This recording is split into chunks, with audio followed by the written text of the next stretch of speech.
एक बार की बात है। चिंटू के गांव में स्वास्थ्य के प्रति जागरूकता फैलाने के लिए प्राथमिक स्वास्थ्य केंद्र की एक टीम आई। उन्होंने गांव के लोगों को कई प्रकार की आपातकालीन स्थिति में प्राथमिक उपचार के बारे में जागरूक किया। कई प्रकार के विषयों पर डॉक्टर साहिबा ने जानकारी दी। चिंटू यह सब ध्यान से सुन रहा था। उसे सांपों से बड़ा डर लगता था। बहुत समय पहले उसने सांप के काटने के बाद बगल वाले गांव में एक आदमी को दर्द से छटपटाते हुए देखा था।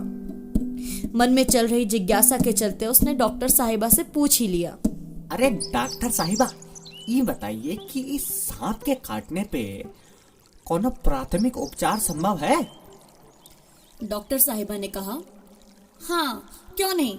जिस जगह पर सांप ने काटा हो उस घाव के ठीक ऊपर कस के कपड़ा बांधकर गांठ बांध दो, जिससे शरीर में जहर नहीं फैल पाएगा। समय बीता। एक दिन अचानक गांव में पहलवान भैया को सांप ने डंक मार दिया। पहलवान भैया छटपटाने लगे और दौड़ते दौड़ते चिंटू के घर की तरफ भागे। चिंटू अपने गांव में सबसे पढ़ा लिखा था। उम्मत शायद हाल ही में 12वीं पास की थी, वो भी तीसरे प्रयास के बाद। तो सब लोग जरूरी कामों के लिए उन पर ही निर्भर थे।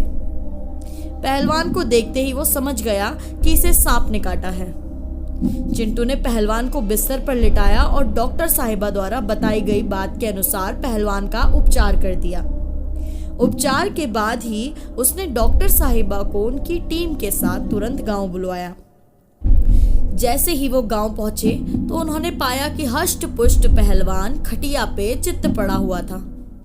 पहलवान बच नहीं पाया। पहले तो डॉक्टर साहिबा को खुद पर बहुत अफसोस हुआ कि वक्त पर पहुंचने के बाद भी वो पहलवान को नहीं बचा पाई। उदास मुंह लिए उधर से रवाना होने ही वाली थी कि उसने देखा पहलवान के चेहरे पर नीलेपन का बिल्कुल भी नामो निशान नहीं था।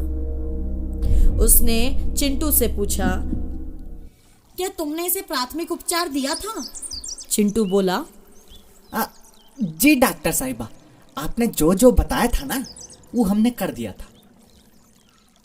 डॉक्टर साहिबा ने फिर प्रश्न पूछा, वैसे सांप ने इसे काटा कहां पर था?